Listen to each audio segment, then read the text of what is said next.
گزر گئے تو ستارے ڈوب گئے. تو ابراہیم بولے لا حول ربی، یہ میرا رب نہیں ہو سکتا، یہ کوئی اللہ وہ نہیں ہے جو ڈوب جائے، لہذا یہ ستارے میرے رب نہیں. رات تھوڑی بڑی چاند نکلا، کہا تھا ربی یہ میرا رب ہے، یہ تو چمکتا بھی بہت ہے، روشنی دیتا، یہ میرا رب ہے. رات گزرتی ہے، جب رات گزری اور چاند غروب ہوا تو پھر ابراہیم کی آواز ہے لا حول ربی، یہ میرا رب نہیں ہو سکتا، کیونکہ یہ بھی غروب ہو گیا. اب صبح ہوئی، وہ پھٹی، دن کی روشنی ہوئی، سورج نے اپنا چہرہ نکالا. اب ابراہیم خوشی سے بولے ھذا ربی ھذا اکبر، یہ میرا رب ہے اور یہ تو سب سے بڑا ہے، یہ ستاروں سے بھی بڑا ہے، یہ چاند سے بھی بڑا ہے، یہ میرا رب ہے. سارا دن گزرا، جب شام کو سورج غروب ہوا تو ابراہیم کو پھر کہنا پڑا لا حول ربی، یہ میرا رب نہیں ہو سکتا، رب وہ نہیں جو غروب ہو جائے ڈوب جائے، یہ میرا رب نہیں ہے. دیکھیے کیا قرآن بھی کہہ رہا ہے کہ ہم نے وقت کو سمجھ کیا، کم کیا، ورنہ پہلے وقت زیادہ تھا. ابراہیم کو سورج ہو، ستارے ہوں یا چاند ہو، ان کی خدائی کو باطل کرنے کے لیے 24 گھنٹے درکار تھے. قرآن کہہ رہا، میں نہیں کہہ رہا، 24 گھنٹے درکار تھے. چاند نکلے، ستارے نکلے، ساری رات نکلے، صبح ہوئی تو غروب ہوئے. تو ابراہیم نے کہا یہ میرا خدا نہیں ہے. چاند نکلا، چمکتا رہا، صبح ہوئی غروب ہوا، کہا یہ میرا خدا نہیں ہو سکتا. سورج سارا دن 24 گھنٹے لگے ہیں. تب ابراہیم کو ان خداؤں کی خدائی کو باطل کرنا پڑا. لیکن وقت گزرتا رہا، وقت کو انسان نے کنٹرول کیا. بزرگ نہیں ہے، لیکن میں ان سے بھی پرانی بات کروں گا. 200 سال پہلے پاکستان تو نہیں تھا، انڈیا تھا. لوگ جیسے یہاں سے کراچی سفر کرتے ہیں یا وہاں لکھنؤ سے بمبئی جاتے تھے تو کس پہ جاتے تھے؟ ٹانگوں پہ، اونٹ گاڑی پہ یا گھوڑوں پہ. تو 6 مہینے لگتے تھے سفر. وقت کو کنٹرول کیا، سبب کیا، محدود کیا. ریل گاڑی آ گئی. جو پہلی ریل گاڑی تھی وہ جو تھی وہ 36 گھنٹے لیتی تھی. پھر اس کے انجن میں ارتقا ہوئی، ترقی کی، کرتے کرتے 22 گھنٹے اور 16 گھنٹے پہ آ گئے. پھر انسان نے ترقی کی کہ وہ سفر جو 6 مہینے کا ہوتا تھا، انسان نے جہاز کو بنایا اور جہاز کو بنانے کے بعد پہلے یہی سفر جیسے لاہور سے کراچی 2 گھنٹے میں ہوتا تھا، اب 1.25 گھنٹے 1.5 گھنٹے میں ہو جاتا ہے. کنٹرول کا کام ہو گیا. ہو سکتا ہے ہمارے بعد آنے والی نسل کہے کہ ہمارے اجداد جو تھے وہ 1.5 گھنٹے میں لاہور سے کراچی جاتے تھے، ہم تو 10 منٹ میں آ جاتے ہیں. یعنی انسان میں ترقی ہوتی گئی اور اس نے اس وقت کو جو ہے وہ سمجھ کیا، محدود کر دیا، اپنے طاقت میں لے آیا، کنٹرول میں لے کر آیا. وہ وقت کے دھارے پہ نہیں گیا، وقت کو اپنے دھارے پہ لے آیا. تو ہر چیز انسان کے کنٹرول میں آ گئی. بس ابراہیم کے زمانے میں وقت بڑا تھا. ابراہیم کو خدا اور جھوٹے خداؤں کی خدائی کو باطل کرنے کے لیے 24 گھنٹے کے وقت درکار تھا. لیکن محمد اور آل محمد کے زمانے میں وقت ان کے کنٹرول میں تھا. کہ انہوں نے کیا کیا کہ ستارے کو اپنے دروازے پر اتارا، چاند کے 2 ٹکڑے کیے، ڈوبتے ہوئے سورج کو پیدا کر بتایا کہ جو چیز جو ہمارے حکم کے تابع ہوتے ہیں وہ غلام ہوا کرتے، وہ ہمارے خدا نہیں ہوا کرتے. یہ ہے آل محمد کہ جنہوں نے اللہ کی خدائی کو سمجھایا، کہ جنہوں نے چاند کے ٹکڑے کر دیے، محمد اور جناب رسول خدا کو درخت کو آدھا کر دیا، آگے آ رہا ہے، پیچھے جا رہا ہے، ہاتھ میں پتھر پڑ رہے ہیں، بتا رہے ہیں کہ یہ سب جتنی بھی چیزیں ہیں جنہیں ہم معجزہ کہتے ہیں، یہ اعجاز اللہ نے ہمیں دیا ہے. تو حضرت ابراہیم اور عظیم المرتبت نبی ہے. جب حضرت ابراہیم بڑے ہوئے وہ کہتے ہیں کہ یہ سب جھوٹے ہیں. ان کے چچا حضرت جو ان کے چچا تھے کیا نام تھا آدم, وہ خود بناتے بھی تھے خود بیچتے بھی تھے, یہی کام کرتے تھے. جناب ابراہیم کے والد کی جب ڈیتھ ہو گئی, انتقال ہو گیا, تو آدم نے ان کی پرورش شروع کی. جب پرورش شروع کی تو انہوں نے کہا خود بیچو. انہوں نے کہا میں تو نہیں بیچوں گا, یہ تو جھوٹے خدا ہے, تو کبھی کچھ نہیں کرتے. لیکن پھر حالات کو دیکھتے ہوئے جب ماں نے کہا تو انہوں نے کہا اچھا. انہوں نے ایک ٹوکرا بنایا, ٹوکرا بنا کے اس میں چھوٹے بڑے بت رکھے اور آدم سے کہا, آدم نے اٹھا کے انہوں نے ایک کہیں گے سر پہ رکھو, کام ہے تو سر پہ رکھوں گا, کندھے پہ رکھا. چلنے لگے, چلتے چلتے جب دور گئے دیکھا چچا نظر نہیں آ رہا, تو ٹوکرا اٹھا کے رکھ دیا. سارے بت ٹوٹ گئے. اب ان میں جو بڑا بت تھا اس میں انہوں نے گلے میں رسی ڈالی اور جناب ابراہیم نے تبلیغ شروع کر دی کہ کسی پاگل نے, بے وقوف نے مٹی کے اور لکڑیوں کے بنے ہوئے بتوں کو خریدنا ہے تو خرید لے. نہ یہ کھا سکتے ہیں, نہ بول سکتے ہیں, نہ چل سکتے ہیں, نہ اٹھ سکتے ہیں. جس نے خریدنا ہے خرید. اور کس نے خریدنا ہے جو کوئی اپنے مال کی خودی خرید ایسی کر رہا ہو, کمال کون خریدے گا؟ وہ بکری کم ہوئی. جناب آدم غصے میں آئے کہ تم نے تو میرے بتوں کی انکم بھی کم کر دی ہے. ان کا چچا کس حرام کام میں پڑ گئے ہو, یہ بت کہیں آپ کو کچھ نہیں دے سکتے, نہ کھا سکتے, نہ کھلا سکتے ہیں, آپ کیا ان کے پیچھے پڑ گئے؟ حضرت آدم اپنا ابراہیم کو بہت سمجھایا, نہیں گئی. تو اس زمانے میں بس آخری بات, ایک ان کی عید ہوا کرتی اور وہ جس طرح ہمارے عیدگاہیں ہوتی تھی, ان کی بھی کوئی عیدگاہ نہیں. تو یہ کیا کرتے تھے کہ رات جو عید رات ہوتی تھی اس میں یہ بڑے بڑے کھانے پکا کے اور نئے کپڑے اور خوشبو وغیرہ لے کے, جو آدم کا بہت بڑا بت خانہ تھا جس میں 90 بت تھے, جس میں پتھر کے بھی تھے, چاندی کے بھی تھے, لکڑی کے بھی تھے, حلوے کے بھی تھے, مطلب ہر قسم کے اس کے اندر بت تھے. اور ایک بہت بڑا بت تھا جو خالص سونے کا تھا, جس کی آنکھوں میں پورے جسم میں انہوں نے جواہرات لگائے تھے اور آنکھوں میں انہوں نے وہ ہیرے لگائے ہوئے تھے, وہ رکھا ہوا تھا.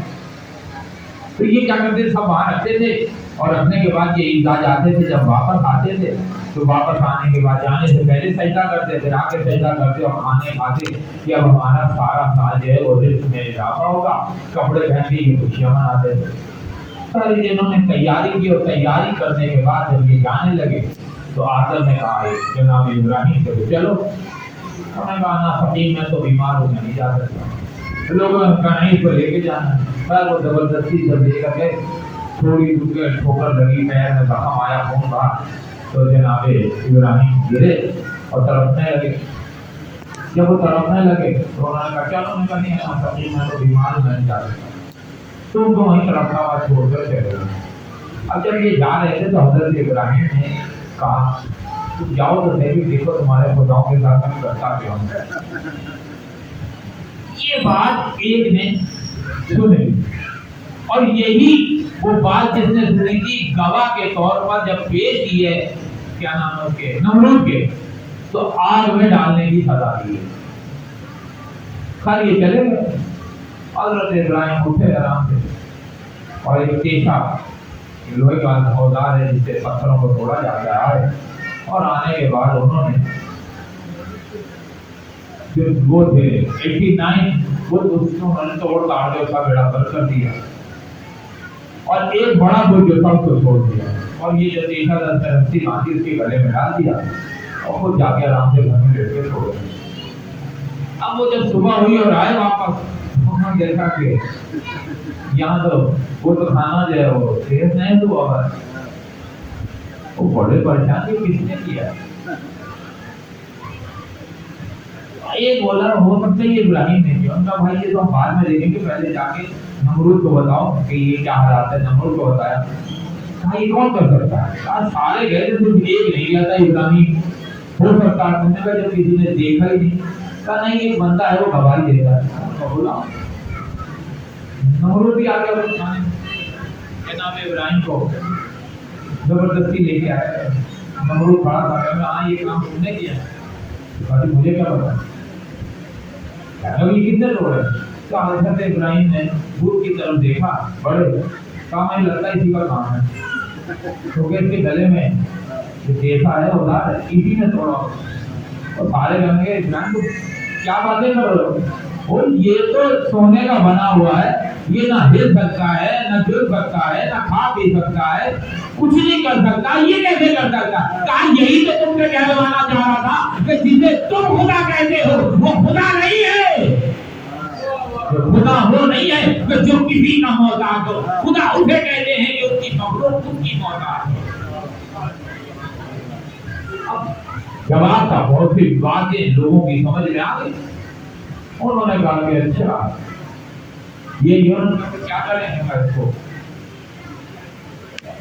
قید کر دوں۔ اب کیسے قید کریں؟ تو نمرود نے کہا ایسے کرو کہ لوہے کا تندور لے کے اس میں کو پنچر کو آگ لگا دو۔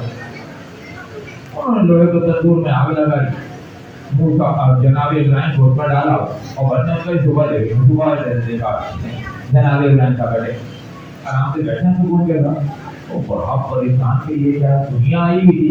انہوں نے دیکھا کہ اتنے بڑے لوہے کے تندور سے زندہ ابراہیم نکل رہے ہیں، تو لوگوں کے ذہن بدلے کہ ابراہیم صحیح کہتا ہے، جو ابراہیم کا خدا ہے اصل میں خدا ہی وہ۔ لیکن یہ بات کہاں، لیکن انہوں نے اس کے باوجود بہت ترقی نہیں ضرورت پڑ جائے گا۔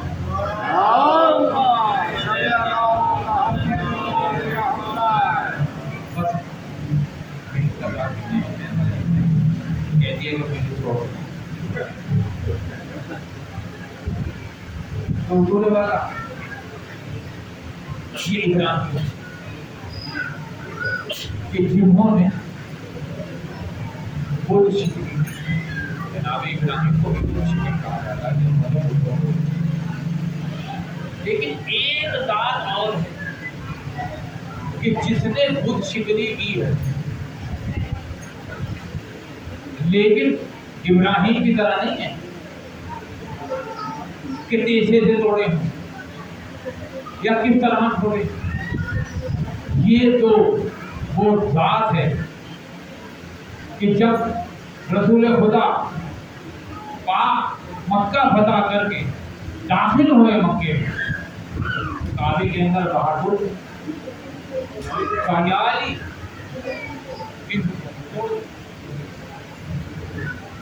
یا رسول اللہ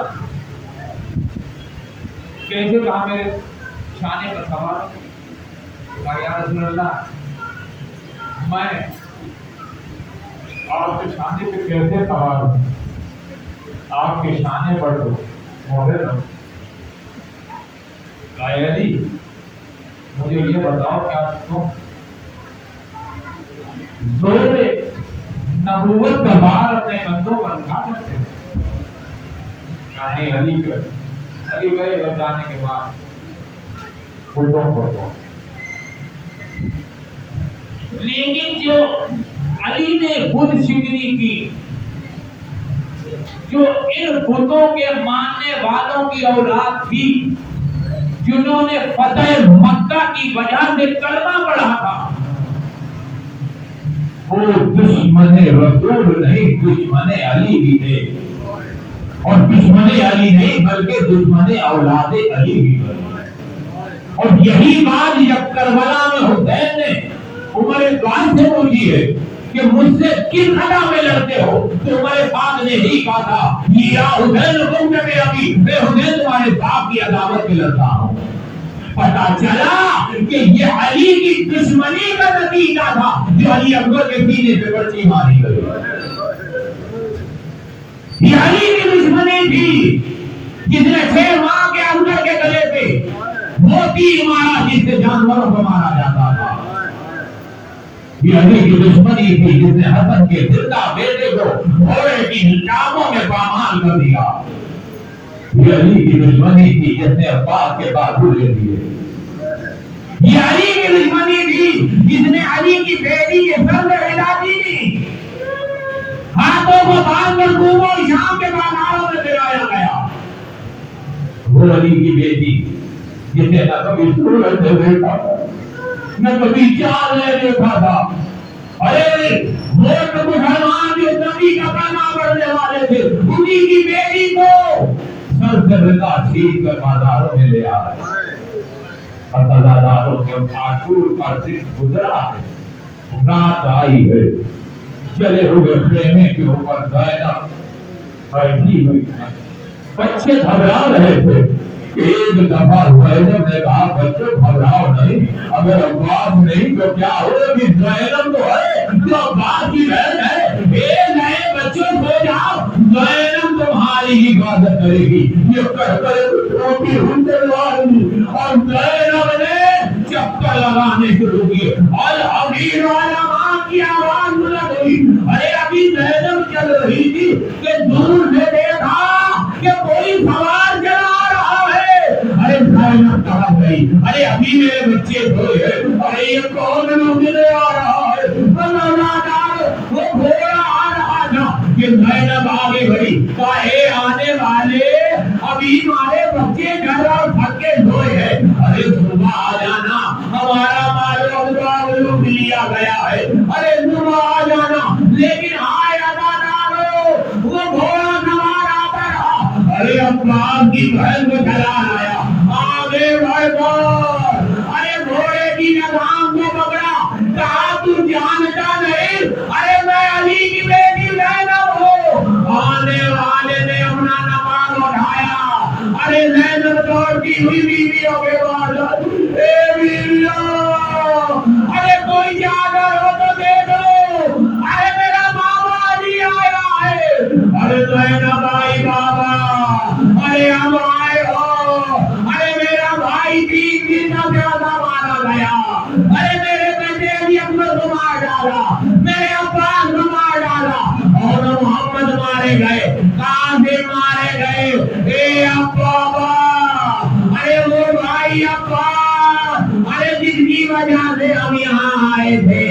اے بابا، ان کے مارنے کے بعد تیری بیٹی کے سر سے چادر چھین لی.